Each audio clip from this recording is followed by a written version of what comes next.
34 size छाती आणि 13.5 inch उंची असलेला हा फोर्टक्स ब्लाऊज कशा प्रकारे कटिंग करायचा ते मी आज तुम्हाला दाखवणार आहे। तर बघा, मागचा पार्ट मी आखलेला होता, तर त्याच्यावरती हा भाग मी जशास तसा आखून घेतला। आणि आता आपल्याला काय करायचं आहे, आर्महोलला अर्धा इंच खाली गोलाई देऊन घ्यायची। त्यानंतर काय करायचं आहे, आपल्याला गळा जे आहे ते गळा आपल्याला मोजून घ्यायचा आहे। तर गळा 2.25 इंचाचा घेतलेला आहे मी, आणि 7 इंच त्याला आपल्याला पूर्ण उंची द्यायची आहे। त्यानंतर खालच्या बाजूला 1 इंच शिलाई मार्जिन वाढवून घ्यायची। आणि आता आपल्याला इथं क्रॉसपट्टी टाकायची आहे। तर क्रॉसपट्टी कशी टाकायची, तर क्रॉसपट्टी मी छातीचा 12वा भाग घेते आणि प्लस 1 इंच आपण जी उंची वाढवलेली असती ती म्हणजे आपली क्रॉसपट्टी। त्यानंतर आता इथं 4 टक्सला आपल्याला टक्स टाकायचेत, म्हणून छातीकडच्या बाजूला 1 इंच मी शिलाई मार्जिन वाढवून घेतली। आणि आता आपण काय करूयात, टक्स टाकायला घेऊयात। तर बघा, बस्ट पॉईंट घेतलेला आहे 10 इंच, आणि आता आपण 4 टक्स टाकायला घेऊयात। तर पहिला टक्स टाकला मी 3.5 इंचावरती, आणि छातीचा आता माप आपलं 34 इंच असल्यामुळं इथं जो टक्स टाकायचा आहे तो मी फक्त 1 इंचाचा टाकून घेणार आहे। आणि बाजूचे आता टक्स आहेत ते असे मार्किंग करून घेते मी 1.5 इंचावर। आणि आता बघा, मार्क करून दाखवते मी तुम्हाला। तर बघा, हे दुसरा टक्स, हा तिसरा टक्स थोडासा तिरकस टाकायचा, म्हणजे फिनिशिंग छान येते आणि दिसायला पण खूप सुंदर दिसतो। आणि हा आर्महोलच्या बाजूला टाकलेला टक्स। आता हे चारही टक्स टाकून झालेले आहेत। चारही टक्स टाकून झाल्यानंतर आता आपण कटिंग करून घेऊयात। सर्वप्रथम आपण काय करूयात, क्रॉसपट्टी कट करूयात।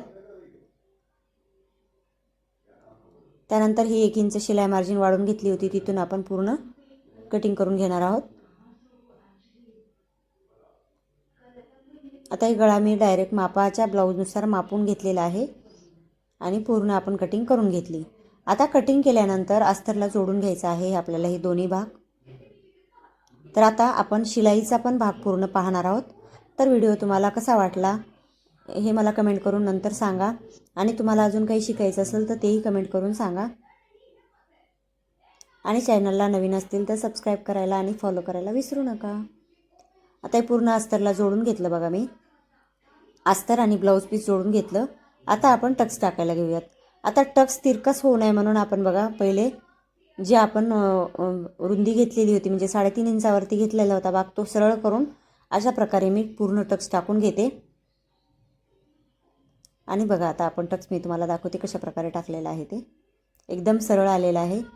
जो आपण शोल्डरचा मध्ये काढून जरी घेतला तरी आपला एकदम व्यवस्थित येतो।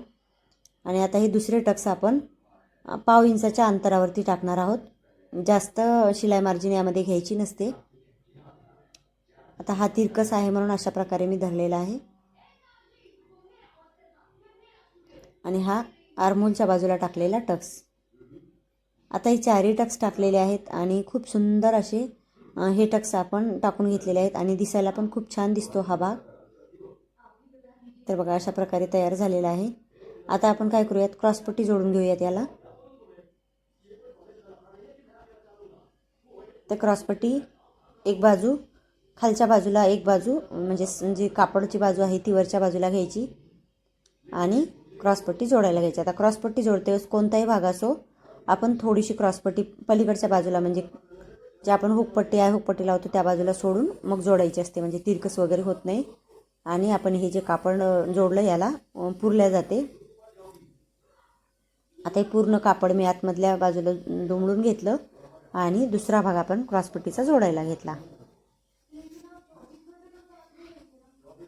एकदम सावकाश जोडायची, म्हणजे ओढाताण करायची नाही, तर तिरकस होते। तर बघा, एकदम छान झालेली आहे।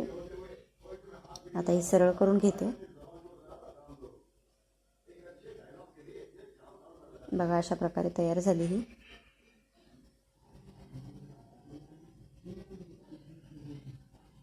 आता दोनही भाग मी तयार केलेले आहेत बघा, टक्स आणि क्रॉसपट्ट्या दोन्ही भागाला तयार झालेल्या आहेत। आता आपल्याला काय करायचे, हुकपट्टी आणि आय हुकपट्टी लावायची। तर बघा, मी जशा ठेवलेल्या आहेत सेम आपल्याला तशाच जोडून घ्यायच्या आहेत।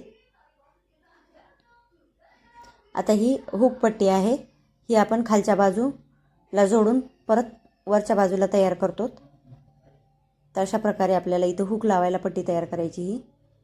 आता ह्या पट्टीला थोडासा भाग आपण सोडून नंतर त्यावरती शिलाई मारतो, कारण आपल्याला इथं हुक अडकवायला जागा घरं करायची असतात म्हणून. बघा अशा प्रकारे तयार झालेली आहे. आता दुसऱ्या भागाला आपल्याला हुक लावायची आहे. ती हुक लावायला पट्टी तयार केली. आता ही हुक पट्टी तयार करायची. त्यावरती एक दाबटीप टाकून घेतली आणि ही खालच्या बाजूला फोल्ड करून घेतली. आता ही पण व्यवस्थित हे व्हावी म्हणून यावरती एक शिलाई मारून घ्यायची. आणि आता एकदा मापाच्या ब्लाऊजनुसार आपण गळा चेक करून घेऊयात. आता इथं थोडीशी शिलाई मार्जिन सोडून वरच्या शोल्डरला पण थोडीशी शिलाई मार्जिन सोडायची आणि थोडासा आकार देऊन घ्यायचा व्यवस्थित. अशा प्रकारे जर तुम्ही फोरटक्स असो किंवा कोणताही ब्लाऊज असो फिनिशिंगने जर शिवला तर ब्लाऊजची फिनिशिंग खूप छान येते आणि समोरच्या कस्टमरला पण आपण हातात दिल्यावर घालायला किंवा त्यांनी बघितल्याबरोबर त्यांना आवडला पाहिजे असा आपण ब्लाऊज शिवला पाहिजे. आता बघा एकदा दोन्ही भाग व्यवस्थित आहे का बघून घ्यायचं. कमी जास्त असेल तर कट करून घ्यायचा. तर हा व्हिडिओ कसा वाटला कमेंट करून मला नक्की सांगा. धन्यवाद.